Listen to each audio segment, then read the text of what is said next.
Hello बच्चों, कैसे हैं आप सभी लोग। देखिए 12th क्लास की केमिस्ट्री का पहला चैप्टर यानी कि सॉलिड स्टेट अपनी बिल्कुल लास्ट स्टेज के अंदर पहुंच चुका है। लास्ट वीडियो के अंदर मैंने आपको डिफेक्ट्स के बारे में बताया था और ध्यान रखना वो बहुत ही इंपॉर्टेंट वीडियो थी, बहुत ही इंपॉर्टेंट टॉपिक था उसके अंदर। वहां से जेई के अंदर, नीट के अंदर, बोर्ड्स के अंदर बहुत सारे क्वेश्चन जो रहते हैं पूछे जाते हैं। ठीक है, तो उस वीडियो को बहुत ध्यान से देख लेना। उसका जो लिंक है वो मैंने डिस्क्रिप्शन के अंदर दे दिया है, उसको आप चेक कर सकते हो। अगर वो देख लिया है तो उसके बाद हम आगे बढ़ते हैं और लास्ट टॉपिक जो हमारा इस वीडियो का रहेगा, इस पूरे जो चैप्टर का रहेगा, वो रहेगा प्रॉपर्टीज ऑफ सॉलिड्स। हम सॉलिड्स की प्रॉपर्टीज को स्टडी करने वाले हैं। 3 तरह की प्रॉपर्टीज को स्टडी करेंगे। पहली जो प्रॉपर्टी स्टडी करने वाले हैं वो इलेक्ट्रिकल प्रॉपर्टीज, यानी कि इलेक्ट्रिसिटी जो हम पास कराते हैं या इलेक्ट्रिक फील्ड वाला जो जितनी प्रॉपर्टीज होती है रिलेटेड, उन सभी को हम यहाँ पे स्टडी करेंगे। इसके अलावा मैग्नेटिक प्रॉपर्टी जो रहती है, जो उनका मैग्नेटिक नेचर रहेगा, उससे रिलेटेड प्रॉपर्टीज को मैग्नेटिक प्रॉपर्टीज के अंदर रिलेटेड स्टडी करेंगे। और लास्ट जो रहेगा डाइलेक्ट्रिक प्रॉपर्टीज। डाइलेक्ट्रिक प्रॉपर्टीज क्या होती है, क्या सिग्निफिकेंस होता है, किस तरह से फिर सॉलिड्स को यूज किया जाता है, इन प्रॉपर्टीज की वजह से वो सारी चीजें हम पढ़ने वाले हैं। तो सबसे पहले मैं बोल रहा हूँ क्या इलेक्ट्रिकल प्रॉपर्टी जो रहती है वो हम स्टार्ट कर रहे हैं। देखो, जब आप किसी सॉलिड के अंदर इलेक्ट्रिसिटी पास कराते हो तो हो सकता है वो इलेक्ट्रिसिटी पास करा ले अपने अंदर से विदाउट एनी सिग्निफिकेंस रेजिस्टेंस, यानी वो कोई जो इलेक्ट्रिसिटी का फ्लो है उसको अपोज किए बिना इलेक्ट्रिसिटी पास हो जाने देता है। उस तरह सब्सटेंस को क्या बोलते हैं? उस तरह सब्सटेंस को बोलते हैं क्या भाई? कंडक्टर्स। उनको क्या बोलते हैं? कंडक्टर्स। इसके बाद कुछ सब्सटेंस ऐसे हो सकते हैं जो क्या कर सकते हैं भाई, जिनके अंदर से इलेक्ट्रिसिटी आप पास तो कराओ लेकिन इलेक्ट्रिसिटी पास नहीं हो रही है। क्यों? क्योंकि सब्सटेंस ने बहुत ज्यादा रेजिस्टेंस जो है वो दिखा रखा है। तो इस तरह के सब्सटेंसेस क्या बोला जाता है? इंसुलेटर्स बोला जाता है, इंसुलेटर्स। और एक और तरह के सब्सटेंस होते हैं जिनके अंदर से इलेक्ट्रिसिटी पास कराए तो ना ही तो ऐसा होता है कि सारी इलेक्ट्रिसिटी पास नहीं हो रही, और ऐसा भी नहीं होता है कि बहुत इजीली वो इलेक्ट्रिसिटी पास कर रहे हैं, यानी कि जिनकी कंडक्टिविटी इन दोनों के बीच की रेंज की होती है। उस तरह के सब्सटेंसेस को बोला जाता है क्या? Semi conductors. यहाँ पे लिख देता हूं, ये होते हैं सेमी कंडक्टर्स। तो इस तरह हमारे पास 3 तरह के इलेक्ट्रिकल प्रॉपर्टी वाले सब्सटेंस या सॉलिड निकल के आते हैं। पहला कंडक्टर, दूसरे सेमीकंडक्टर और तीसरा इंसुलेटर। अगर एग्जांपल की बात करते हैं तो मेटल्स जो रहती है वो क्या रहती है? इलेक्ट्रिसिटी की कंडक्टर रहती है। अगर हम बात करते हैं कि भाई कुछ सेमीकंडक्टर जो मटेरियल होते हैं, जैसे कि हमारे पास मेटलॉइड जिनको बोला जाता है, क्या होते हैं मेटलॉइड? मेटल और नॉन मेटल दोनों की प्रॉपर्टी शो करते हैं। जैसे कि सिलिकॉन, जर्मेनियम, ये जो रहते हैं ये इलेक्ट्रिसिटी पास करा तो देते हैं लेकिन उतनी इजीली पास नहीं कराते। इसका मतलब कि सेमीकंडक्टर कैटेगरी के अंदर आते हैं। इंसुलेटर के एग्जांपल क्या देंगे? अगर मैंने आपको सल्फर दे रखा है, सल्फर सॉलिड होता है और वो जो रहता है वो इंसुलेटर होता है, इलेक्ट्रिसिटी पास नहीं कर सकता। इस तरह फास्फोरस होता है। अगर मैं वुड की बात करता हूँ, प्लास्टिक की बात करता हूँ, ये किसमें आएंगे? इंसुलेटर्स के अंदर आएंगे। अगर हम देखते हैं सॉलिड्स को तो इसका मतलब ये होगा कि सॉलिड जो रहते हैं काफी डाइवर्सिटी शो करते हैं अपने इलेक्ट्रिकल प्रॉपर्टीज को लेके। कुछ सॉलिड जो रहते हैं उनकी जो कंडक्टिविटी रहती है बहुत ही बढ़िया रहती है, मतलब 10 टू पावर, अगर हम बात करते हैं किस रेंज में रहती है उनकी इलेक्ट्रिकल कंडक्टिविटी, तो यहाँ मैं लिख देता हूं 10 to power 4 to 10 to power 7 ohm inverse, metre inverse. ये कंडक्टिविटी की यूनिट होती है। क्या होती है unit? Ohm inverse, metre inverse. इतनी ज्यादा की रेंज के अंदर, यानी 1.5 समथिंग आप लिखते हो और उसके आगे लिखते हो into 10 to power 4 to 10 to power 7 के बीच में कुछ भी आ सकता है, यानी पर मीटर इतनी सारे वो क्या करते हैं? इलेक्ट्रिसिटी कंडक्ट कर सकते हैं वो। दूसरे आते हैं हमारे पास इंसुलेटर्स। तो इंसुलेटर की कंडक्टिविटी बहुत ही कम होती है, इसीलिए उनको बहुत ही पुअर कंडक्टर या फिर इंसुलेटर बोला जाता है। क्या रेंज रहती है इनकी? इनकी रेंज रहती है 10 to power -10 to 10 to power -20। इस रेंज के अंदर इनकी क्या होती है? कंडक्टिविटी होती है। कंडक्टिविटी की यूनिट यही होगी, ओम इनवर्स, मीटर इनवर्स। और सेमीकंडक्टर जो रहेंगे इनकी कंडक्टिविटी कैसी रहती है? कम रहती है। कंडक्टर से कम रहती है लेकिन इंसुलेटर से ज्यादा रहती है, मतलब इनके बीच की रेंज की रहती है, जिसको हम बोलते हैं 10 to power -6 to 10 to power 4 ohm inverse, metre inverse. याद रह जाएगा। तो इस तरह की रेंज की रहती है। इलेक्ट्रिसिटी कैसे कंडक्ट होती है सॉलिड के अंदर, ये भी देख लो। अगर हम बात करते हैं कंडक्टर्स की तो 2 तरह कंडक्टर हमारे पास पाए जाते हैं। कुछ कंडक्टर होते हैं जो सॉलिड स्टेट के अंदर इलेक्ट्रिसिटी कंडक्ट कर लेते हैं। अगर सॉलिड स्टेट में कोई इलेक्ट्रिसिटी कंडक्ट कर रहा है तो उसका रीजन होगा इलेक्ट्रॉन्स का फ्लो या फिर होल्स का फ्लो। ठीक है, नॉर्मली जो रहता है वो रहता है इलेक्ट्रॉन्स का फ्लो। तो जितनी मेटल्स रहती है जो हमने बोला कंडक्टर होती है, उनके अंदर इलेक्ट्रिसिटी क्यों कंडक्ट होती है? क्योंकि उनके अंदर इलेक्ट्रॉन्स जो होते हैं वो फ्री होते हैं, वो एक जगह दूसरी जगह जा सकते हैं। इलेक्ट्रॉन जाएंगे, उसके ऑपोजिट डायरेक्शन के अंदर क्या जाएगा? करंट जाएगा। इसके बाद अगर हम बात करते हैं कि दूसरी तरह की हमारे पास सब्सटेंसेस जो रहते हैं, जो आयनिक सब्सटेंस बोले जाते हैं, वो जो रहते हैं वो सॉलिड स्टेट के अंदर इलेक्ट्रिसिटी कंडक्ट नहीं कर सकते। उनके अंदर इलेक्ट्रिसिटी कंडक्ट होती है आयंस के फ्लो की वजह से, और आयंस जो रहते हैं सॉलिड स्टेट के अंदर फ्री नहीं रहते। अगर हमने NaCl की क्रिस्टल की बात करी थी, तो Na और Cl एक दूसरे को बहुत टाइटली होल्ड करके रखते हैं, जिसकी वजह से वो फ्लो नहीं कर सकते। अगर आयन फ्लो नहीं करेंगे तो इसका मतलब क्या होगा, इलेक्ट्रिसिटी भी फ्लो नहीं करेगी। तो लेकिन अगर उनको मेल्ट करा लेते हैं, अगर उनका एक्वस सॉल्यूशन ले लेते हैं, तो उनके आयन जो रहेंगे वो फ्री हो जाएंगे, इलेक्ट्रिसिटी कंडक्ट करने लग जाएंगे। इसके बाद मैं क्या बोलता हूँ कि अगर आपसे पूछा जाए कि कंडक्टर जो होते हैं वो इलेक्ट्रिसिटी कैसे कंडक्ट कर लेते हैं, इंसुलेटर जो होते हैं वो क्यों नहीं कर पाते इलेक्ट्रिसिटी कंडक्ट, क्यों नहीं कर पाते, तो इसके पीछे का जो रीजन आता है वो आता है बैंड थ्योरी से। इस टॉपिक को बहुत ध्यान से समझना। मैं बोल रहा हूँ कि एक एटम, एक जो क्रिस्टल होता है, एक सॉलिड जो होता है, उसके अंदर बहुत सारे एटम्स रहते हैं। फॉर एग्जांपल मैं अगर बोलता हूँ कि सिलिकॉन आपको मटेरियल दे रखा है, सिलिकॉन दे रखा है, उसके अंदर बहुत सारे सिलिकॉन के एटम्स रहेंगे, और उनके सबके एटम जो रहेंगे उनके अंदर सबके अंदर एनर्जी लेवल्स रहते हैं। हर एक एटम के अंदर K शेल होती है, L शेल होती है, M शेल होती है, ये एनर्जी लेवल्स रहते हैं। एक तरह के एनर्जी वाले जो लेवल्स रहते हैं उनसे मिलके एक हम बोल देते हैं वहां से एक बैंड बना हुआ है, ठीक है। तो अगर मैं बोलता हूँ कि भाई सिलिकॉन की अगर बात करता हूँ, सिलिकॉन का मैंने ये कॉन्फ़िगरेशन लिख दिया। सिलिकॉन का कॉन्फ़िगरेशन क्या होगा, सिलिकॉन के पास होते हैं 14 इलेक्ट्रॉन्स। कॉन्फ़िगरेशन हो गया 1s2, 2s2, 2p6, 3s2, 3p2। ये फर्स्ट, सेकेंड शेल और ये थर्ड शेल, ठीक है। तो ये तो हो गया हमारा K शेल, ये L शेल होगी, ये M शेल होगी।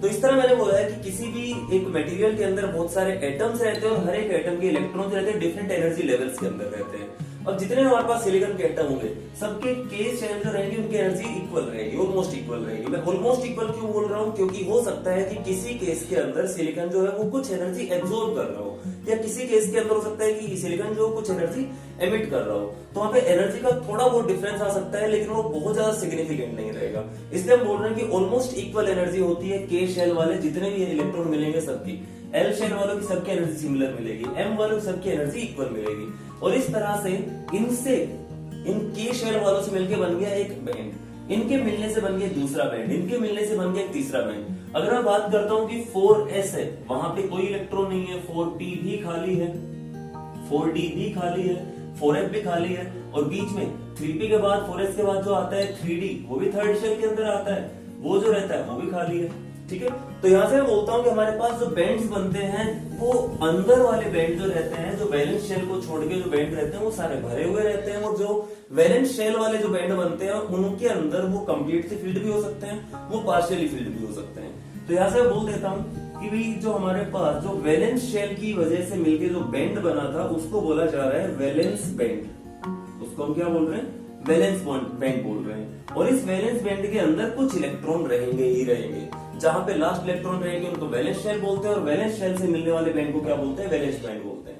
इसके बाद इससे जस्ट नेक्स्ट जो लेवल रहता है, जैसे सिलिकॉन के अंदर 4s वाला लेवल था, 4s 4p 4d 4f वाला, तो उनको हम बोलेंगे कि वो जो रहेगा वो लोवेस्ट अनऑक्यूपाइड हमारे पास क्या रहेगी, एक सेल रहेगी।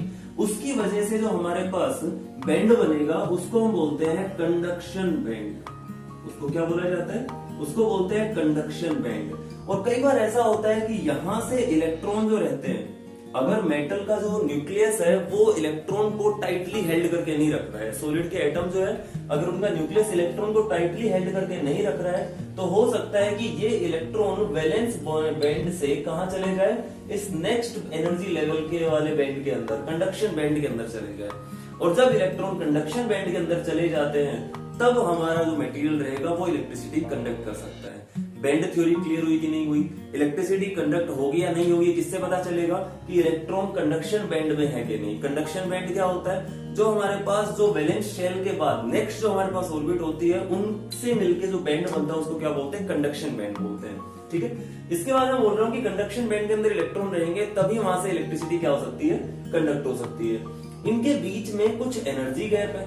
अगर मैं इन दोनों के एनर्जी की बात करता हूं, एक तो हमारे पास क्या है भाई, एक तो है वैलेंस बैंड और दूसरा क्या है हमारे पास, दूसरा है कंडक्शन बैंड। अगर इन दोनों की बीच की एनर्जी की बात करता हूं तो इस एनर्जी के गैप को बोला जाता है फोरबिडन, इसको बोला जाता है फोरबिडन एनर्जी गैप, इसको हम बोलते हैं फोरबिडन एनर्जी गैप। फोरबिडन मतलब जिस चीज को मना किया गया हो कि इन इलेक्ट्रॉन्स को यहां नहीं जाने देना है, अगर ये एनर्जी ज्यादा रहेगी तो ये गैप ज्यादा रहेगा, इलेक्ट्रॉन वैलेंस बैंड से कंडक्शन बैंड के अंदर नहीं जा पाएंगे।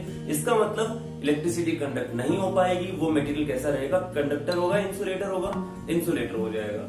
इसके बाद अगर ये बैंड जो है इनके बीच की एनर्जी बहुत कम हो, ये एनर्जी गैप जो है, ये मैं बोलता हूँ एनर्जी गैप ही नहीं, कोई दोनों आपस में मर्ज हो रखे हैं, तो इसका मतलब वहां पर क्या होगा? इलेक्ट्रॉन स्पॉन्टेनियसली कंडक्शन बैंड और वैलेंस बैंड के अंदर आते जाते रहेंगे, और कंडक्शन बैंड के अंदर जब इलेक्ट्रॉन्स रहेंगे तो वहां पर क्या रहेगा? इलेक्ट्रिसिटी कंडक्ट होती रहेगी, जिसकी वजह से हम बोलेंगे मटेरियल कैसा रहेगा? एक कंडक्टर रहेगा। और अगर एनर्जी का गैप इतना है कि थोड़ी बहुत एनर्जी अगर हम प्रोवाइड कर दे तो इलेक्ट्रॉन इजीली जंप कर सकते हैं, तो इसका मतलब ये हुआ वो सब्सटेंस होगा, वो कैसा होगा? वो होगा हमारे पास एक सेमीकंडक्टर। एक डायग्राम आपको दिखा रहा हूं, इस डायग्राम की हेल्प से आप समझ सकते हो कि किस तरह से कंडक्टर्स के अंदर एनर्जी गैप जो रहता है वो होता ही नहीं है। जो एनर्जी गैप रहेगा, फॉरवर्डन एनर्जी गैप जो रहेगा वो होता ही नहीं है। अगर हम बात करते हैं किसकी?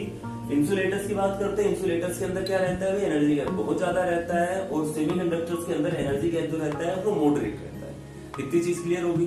बस हमारे पास इलेक्ट्रिकल प्रॉपर्टीज के अंदर इतना ही है। इसके बाद हम आगे बढ़ते हैं मैग्नेटिक प्रॉपर्टीज की ओर। मैं उसको रब कर रहा हूं।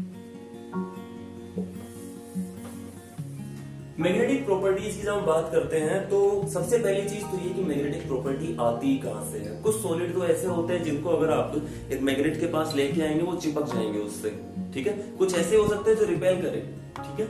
और कुछ ऐसे होते हैं जैसे लकड़ी होगी, प्लास्टिक होगी, इनको मैं उस मैग्नेट के पास अगर लेके जाता हूं तो कोई फर्क नहीं पड़ेगा। इसका मतलब ये मैग्नेटिक नहीं है। तो ये मैग्नेटिक नेचर कहां से आता है? सबसे पहले इसी चीज को क्लियर करने की कोशिश करते हैं। देखो, मैग्नेटिक फील्ड के बारे में आपने पढ़ा होगा, जो आपका फिजिक्स का पहला चैप्टर है उसमें आपने पढ़ा होगा कि जब एक चार्ज पार्टिकल मूव करता है, चार्ज पार्टिकल जब मूव करता है तो अपने आसपास इलेक्ट्रिक और मैग्नेटिक फील्ड जो रहता है दोनों जनरेट करता है।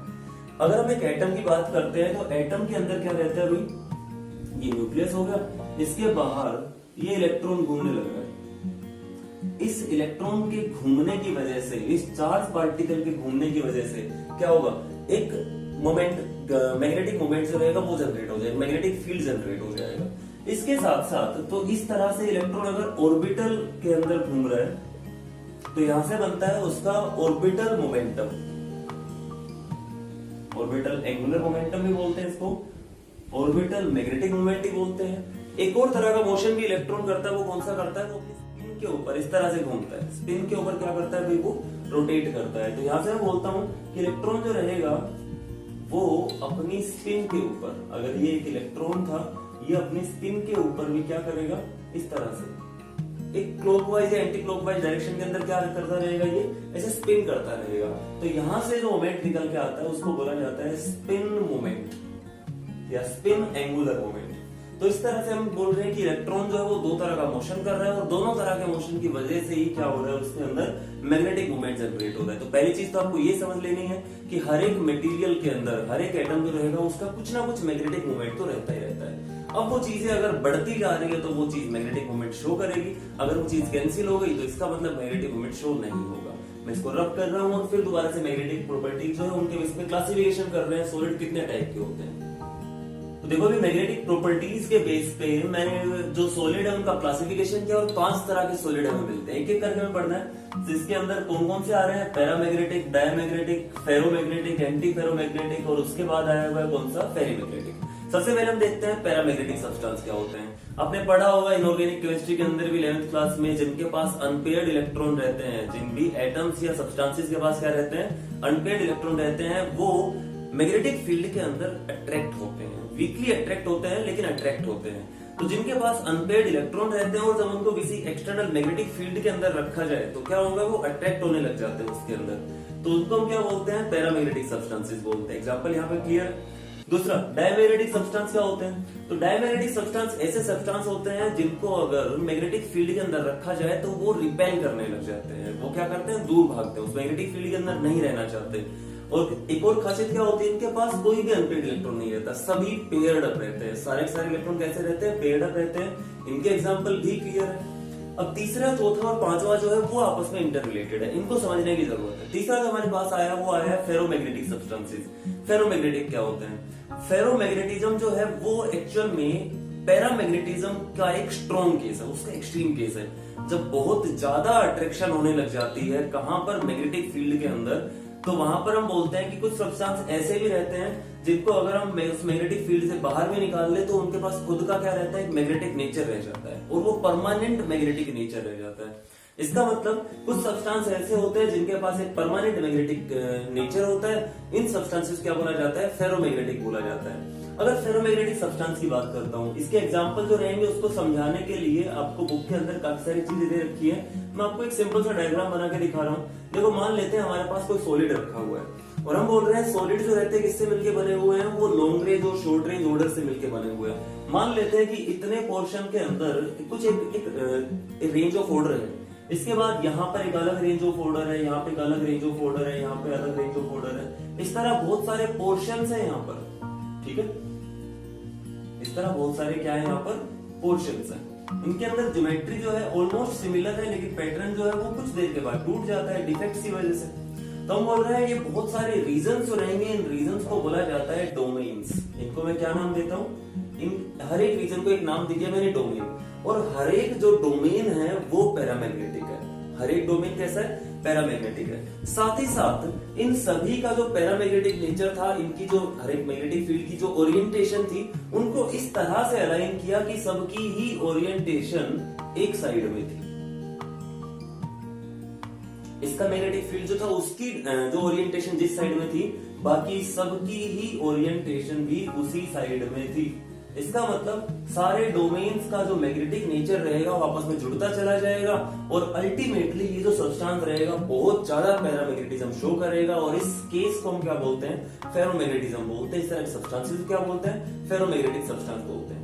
ये चीज क्लियर है। डोमेन क्या होता है, एक सॉलिड क्रिस्टल के अंदर एक पर्टिकुलर रीजन जो रहेगा जहां पर एक तरह का क्या चलता जा रहा है, अरेंजमेंट चलता जा रहा है, उसको हम क्या बोलेंगे, एक डोमेन बोल देंगे। एक डोमेन का अपना कुछ नेचर रहेगा। सारे डोमेन का नेचर जब एक जैसा हो जाएगा और साथ साथ उनकी अलाइनमेंट भी एक ही डायरेक्शन में होगी तो सबका मैग्नेटिक नेचर आपस में मिल जाएगा और ये सब्सटेंस बहुत ही ज्यादा कैसा हो जाएगा, पैरामैग्नेटिक, जिसको हम क्या बोल देते हैं, फेरोमैग्नेटिक सब्सटेंस बन जाता है ये। इसके बाद जो आता है वो आता है एंटी फेरोमैग्नेटिक। अब एंटी फेरोमैग्नेटिक इसका जस्ट उल्टा है। देखो, एंटी फेरोमैग्नेटिक देखने में तो ऐसा लगता है कि वो भी पैरामैग्नेटिक से मिलकर बना हुआ है, लेकिन एक्चुअल में एंटी फेरोमैग्नेटिक जो रहता है उनके अंदर मैग्नेटिक मोमेंट जो रहता है वो कितना रहता है, वो रहता है 0। Mu B is equal to 0 रहता है इसके अंदर। ऐसा क्यों होता है, म्यू की वैल्यू 0 क्यों रहती है? तो हम बोलते हैं कि इसके अंदर भी बहुत सारे डोमेन्स थे, सबका जो नेचर था पैरामैग्नेटिक था, लेकिन जितने एक डायरेक्शन में अलाइन हो रखे थे, दूसरे जो थे, बाकी जो थे, वो उल्टी डायरेक्शन के अंदर क्या रखे थे, अलाइन हो रखे थे। यानी एक तरह की ओरिएंटेशन वाले डोमेन्स का मैग्नेटिक मूवमेंट दूसरी तरह वालों की वजह से क्या हो रहा था, कैंसिल हो रहा था। इसका मतलब ये जो सब्सटेंस रहेगा इसका नेट मैग्नेटिक मूवमेंट 0 रहेगा। इसके एग्जांपल क्लियर, ठीक है। लास्ट में आता है हमारे पास फेरीमैग्नेटिक सब्सटेंसेस। फेरीमैग्नेटिक सब्सटेंस जो रहते हैं वो कैसे रहते हैं, वो भी पैरामैग्नेटिक ही डोमेन से मिलके बने रहते हैं, लेकिन इनके अंदर अनइक्वल नंबर ऑफ ओरिएंटेशंस रहती हैं। यानी किसी एक डायरेक्शन के अंदर ये जो ओरिएंटेशन रहेगी ये ज्यादा रहेगी, ठीक है। जैसे मैंने कुछ एक डोमेन्स बना के दिखा रखे हैं आपको। मान लेते हैं ये इसको कैंसिल आउट कर रहा है, ये इसको कैंसिल आउट कर रहा है, लेकिन ये दोनों आपस में मिलकर किसी एक डायरेक्शन के अंदर मैग्नेटिक मूवमेंट दिखा रहे हैं। तो इसका मतलब जो फेरीमैग्नेटिक होते हैं वो भी पैरामैग्नेटिक की तरह ही बिहेव करते हैं, हालांकि उनके अंदर बहुत सारे क्या होते हैं, डोमेन्स होते हैं। ये चीज क्लियर होगी। तो मैग्नेटिक नेचर में मेरे हिसाब से कोई दिक्कत नहीं होनी चाहिए। मैग्नेटिक नेचर के हिसाब से ये 5 जो टाइप रहती है सॉलिड्स की, ये सभी क्लियर हो जानी चाहिए, ठीक है। देखो भाई, लास्ट टाइप की जो हम प्रॉपर्टी पढ़ने वाले हैं वो है सॉलिड्स की कौन सी, डाइइलेक्ट्रिक प्रॉपर्टीज। तो सबसे पहले तो हम ये देख लेते हैं डाइइलेक्ट्रिक प्रॉपर्टीज जो है वो क्या होती है, कहां से आती है। जब हम किसी मेटल को या कंडक्टर को इलेक्ट्रिक फील्ड में हम क्या रख देते हैं, प्लेस कर देते हैं, तो वो क्या करता है, इलेक्ट्रिसिटी कंडक्ट करने लग जाता है। सेमीकंडक्टर्स भी इलेक्ट्रिसिटी कंडक्ट कर सकते हैं। जब इंसुलेटर को इलेक्ट्रिक फील्ड में कम रखेंगे तो क्या होगा, तो क्या वो इलेक्ट्रिसिटी कंडक्ट कर सकता है कि नहीं कर सकता है। तो यहाँ से कुछ इंटरेस्टिंग फिनोमेना निकल के आते हैं। होता क्या है कि हम बोलते हैं कि जो हमारे पास इंसुलेटर्स है, हो सकता है कि उनके अंदर कुछ ऐसे डोमेन्स हो बीच बीच में जो क्या होते हैं, जो एक पोलर या डाइपोल की तरह काम करते हैं, जो पोलर होते हैं या फिर डाइपोल की तरह काम करते हैं। या फिर ये भी हो सकता है कि एक एटम जो रहता है वो किससे मिलकर बना होता है, वो एटम बना होता है न्यूक्लियस और इलेक्ट्रॉन से मिलकर। ये इलेक्ट्रॉन डेंसिटी में शो कर रहा हूं इसके चारों साइड में, ठीक है। आप डॉट बना लेना छोटे छोटे, इससे बन गया इलेक्ट्रॉन डेंसिटी। और लेकिन अगर इस इलेक्ट्रॉन डेंसिटी को मैं प्लेस कर देता हूं कहां पर, एक इलेक्ट्रिक फील्ड के अंदर, तो इलेक्ट्रिक फील्ड के अंदर क्या होता है, एक साइड से पॉजिटिव चार्ज दिखेगा आपको, एक साइड से नेगेटिव चार्ज दिखेगा, यानी पॉजिटिव और नेगेटिव टर्मिनल के बीच में आपने क्या रख दिया, इस एटम को प्लेस कर दिया। तो यहाँ से क्या होगा, जो न्यूक्लियस रहेगा वो पोलराइज हो जाएगा, वो किधर जाएगा, वो इस नेगेटिव टर्मिनल की साइड में चला जाएगा।